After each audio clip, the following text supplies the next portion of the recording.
হঠাৎ করে যদি শুনতে পান যে আপনি আপনার চোখের দৃষ্টিশক্তি হারিয়ে ফেলেছেন, আমার নিজের অবহেলার কারণে আমার চোখের আজকে এই অবস্থা।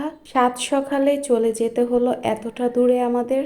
আসসালামু আলাইকুম, হে এভরিওয়ান, আমি বর্ণালী ফ্রম সোয়াচ মম। আই হোপ সবাই অনেক বেশি ভালো আছেন, আলহামদুলিল্লাহ। তবে সত্যি বলতে আমি কিন্তু একদমই ভালো নাই। আমার পেজে যে আপু আর ভাইয়ারা আছেন তারা হয়তো দেখতেই পেয়েছেন, আমি আমার পেজে বলে দিয়েছি যে আমি কতটা সিক। সবার কাছে একটাই রিকোয়েস্ট করব, পুরো ভিডিও না দেখে মন্তব্য করবেন না কেউ। সাত সকালে হাজবেন্ড আর আমি বেরিয়ে পড়লাম ডক্টরের কাছে। আমরা মূলত আজকে যাচ্ছি চক্ষু হাসপাতালে। কয়েকটা দিন যাবতই আমি এই চোখ নিয়ে অনেক ভুগতেছি। একটা কথা প্রথমেই বলেছি আপনাদেরকে, আপনার শরীরে যত ছোট রোগী বাসা বাঁধুক না কেন, সেটাকে আপনারা কখনোই অবহেলা করবেন না।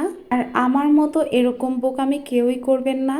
গত প্রায় 8-9 মাস যাবত আমার চোখে একটার পর একটা দানার মতো হয়েই যাচ্ছে। অনেক এলাকায় চোখের উপরে এগুলো ওঠাকে বলে অঞ্জলি, আবার অনেকে বলে তেলা। যেটাই হোক, আমার চোখের উপরে এই বীজগুলো উঠতেছে কয়েকদিন যাবতই। একটা উঠে একটু ভালো হয়, আবারও পরের মাসে আরেকটা উঠে যায়। আর এটার জন্য আজকে আমরা মূলত হসপিটালে আসছি। এর আগেও আমার বহুবার এটা হয়ে গেছে। টানা লাগাতার আমার এটা হইতেছে প্রায় 9 মাস 10 মাস হয়ে গেছে। প্রথমে দেখাইছিলাম আমি এই মার্ক আই কেয়ারে, দেন আমি দেখাইছি হোমিওপ্যাথিক ডক্টর, বাট কোনোটাতেই আমার ভালো হয়নি। সীমিত সময় ভালো থাকে, পরের মাসে আবারও হয়ে যায়। গতকাল রাতে আমার চোখ দিয়ে ব্লিডিংও হয়েছে। আপনারা কি ভাবতে পারেন যে চোখ দিয়ে ব্লিডিং হলে একটা মানুষের কি অবস্থা হতে পারে?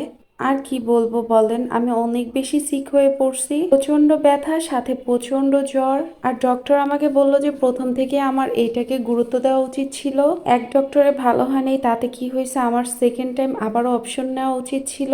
আর আমি যদি তখন ভালো ডক্টর আবারও দেখাইতাম তাহলে আমার এরকম হইতো না। বাট এখন আমি অনেক বেশি দেরি করে ফেলেছি, যার কারণে চোখে ইনফেকশন অ্যান্ড পাওয়ার অনেকটা কমে গিয়েছে।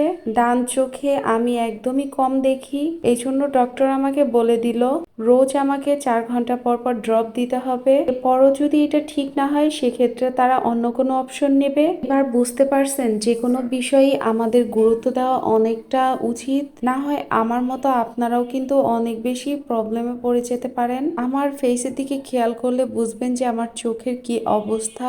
যাই হোক, সবার কাছে রিকোয়েস্ট করি ভিডিওটা শেয়ার করে আরো মানুষদের দেখার সুযোগ করে দিবেন, তাতে করে তারা আমার এই স্টোরি শুনে নিজেরাও সচেতন হয়। যেহেতু আমরা সকাল সকাল চলে আসছি, খাওয়া দাওয়া হয় নাই, এজন্য আমরা নাস্তা করে নিচ্ছি। বাট খাবারগুলো একদমই বাজে ছিল খেতে। আমি কিন্তু আজকেও ডাক্তার দেখাতে আসতাম না, শুধুমাত্র আমার আম্মু আব্বু আর হাজবেন্ডের চোরাচুরিতে তারা অনেক বেশি রাগ করছিল আমাকে। দেন হসপিটাল থেকে বাসায় যাওয়ার পথে আমরা একটু স্বপ্নতে গেলাম। স্বপ্ন থেকে কিছু ফ্রোজেন আইটেম নিয়ে নিচ্ছি আমার আর সোয়াদের জন্য। আমার হাজবেন্ড ফ্রোজেন আইটেম পছন্দ করে, বাট আমি আর সোয়াদ একটু বেশি পছন্দ করি। আপনাদেরকে আবারও বলছি, আপনাদের শরীরে যে কোনো রোগ ছোট হোক না কেন, হোক সেটা হাত, নাক, কান কিংবা চোখ, আপনারা সেটাকে অবহেলা করবেন না। মনে রাখবেন, আমরা মানুষ, আমাদের শরীর থেকে একটা অঙ্গ বা প্রত্যঙ্গ হারিয়ে গেলে সেটা আর আমরা ফিরে পাবো না। কারণ এটা আমরা তৈরি করতেও পারবো না, এটা সম্পূর্ণ আল্লাহ তাআলার হাতে। তাই আপনাদের কাছে আমার অনেক অনেক রিকোয়েস্ট রইল, এই কথাটা মাথায় রাখবেন আর আমার জন্য দোয়া করবেন।